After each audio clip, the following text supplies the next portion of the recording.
Assalamualaikum warahmatullahi wabarakatuh. Anak-anak, kita masuk ke materi kedua ya, yaitu materi matematika.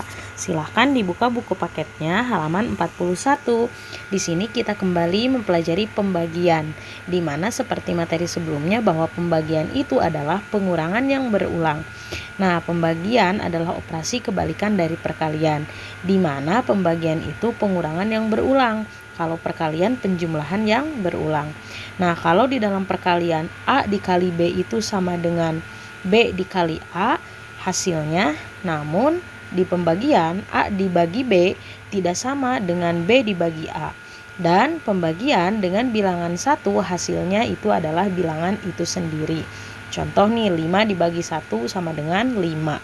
Jadi jika dibagi dengan angka 1 maka bilangan itu sendiri. Itu pembagian dan pengurangan yang berulang. Contoh pengurangan berulangnya sudah dipelajari kemarin ya. Nah, kemudian silahkan dibuka juga halaman 43. Di sini disebutkan bahwa pembagian itu merupakan ada operasi yang berhubungan dengan operasi perkalian. Nah, bagaimana hubungannya? Kan tidak sama dengan perkalian. Memang tidak sama, namun operasi pembagian ini ternyata dapat diubah loh menjadi perkalian. Contohnya bagaimana ya? Contoh, 12 dibagi 3 sama dengan adalah 4. Berarti tinggal dibalikan saja. Jika yang hasilnya 12, maka berarti itu merupakan operasi perkalian dari 3 dikali 4 atau 4 dikali 3 yang hasilnya adalah 12. Nah, tanda operasi perkalian seperti yang sudah kalian ketahui itu ada tanda silang, dan tanda pembagian seperti yang Ibu sudah sampaikan di materi sebelumnya itu ada titik 2 di atas dan di bawah. Itu merupakan pembagian dan pengulangan berulang, yang mana contohnya sudah kalian kemarin kerjakan. Di dalam pembagian pasti ada operasi pengurangan yang berulang. Kemudian di dalam operasi perkalian ada penjumlahan yang berulang. Nah, sekarang bagaimana nih kalau ada soal yang pembagian tapi soalnya itu soal cerita. Nah, contohnya sebagai berikut ya. Contoh, kita menyelesaikan soal yang berkaitan dengan pembagian yaitu soal cerita. Ada contoh di sini, sebanyak 6 butir kelereng akan disimpan ke dalam 2 kotak. Berapa banyak kelereng dalam satu kotak? Nah, pertanyaan di atas dapat diselesaikan oleh kalian dengan operasi pembagian, yang mana nanti dalam pembagian itu kalian harus membagi benda, yaitu bendanya adalah kelereng, menjadi berapa, yaitu beberapa kelompok sama banyak. Setiap kelompok harus berisi yang sama, dan hasil pembagian juga dapat dicari dengan melakukan pengurangan yang berulang. Jadi ada 2 cara ya. Yang pertama dengan benda, mengelompokkan benda, dan kedua dengan pengurangan yang berulang seperti yang sudah kemarin kalian pelajari. Nah, contohnya bagaimana, Bu? Contohnya tadi ada sebanyak 6 butir, diingat ya, 6 butir kelereng akan disimpan ke dalam 2 kotak.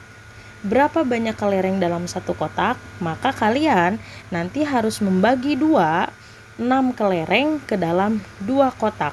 Dan 6 kelereng yang dibagikan itu harus sama rata ya, tidak boleh ada yang berbeda. Nah, contohnya sebagai berikut digambarkannya.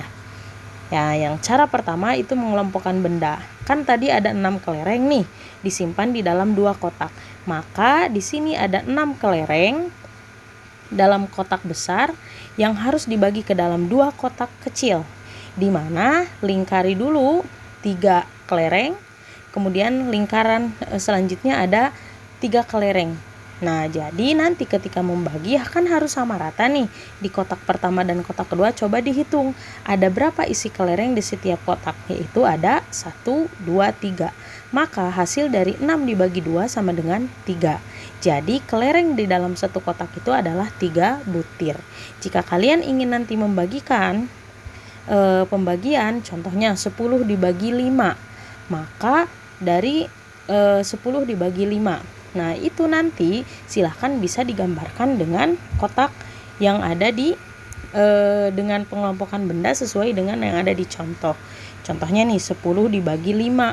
Oh, berarti nanti siapkan nih ada kotak 5 dan kelerengnya ada 10. Nah, nanti silahkan kelereng yang 10 itu dibagikan rata di setiap kotak-kotak.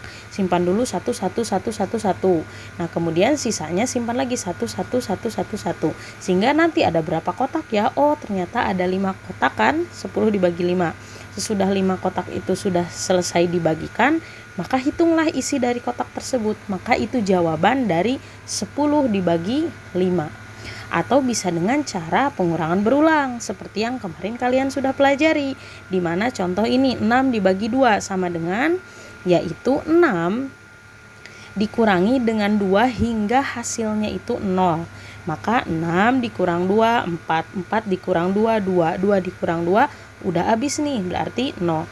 Maka hitung si 2 itu mengurangi berapa kali, dan ternyata ada 3 kali. Sehingga 6 dibagi 2 itu sama dengan 3.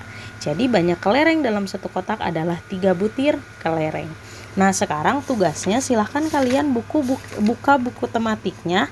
Ada halaman 51 nomor 16 saja. Silahkan kerjakan nomor 16 tapi dengan cara yang tadi, cara pengelompokan benda dan cara pengurangan berulang. Kerjakan ya, silahkan hanya nomor 16 saja halaman 51 dengan 2 cara tadi, pengelompokan benda dan pengurangan berulang. Ditulis di dalam buku tulis ya, jangan di dalam buku paketnya karena nggak akan cukup. Tulis dalam buku tulis, kemudian nanti kirimkan ke ibu seperti biasa. Ingat loh, jangan telat. Kalau telat nanti nilainya pasti tidak akan sesuai. Terima kasih. Wassalamualaikum warahmatullahi wabarakatuh.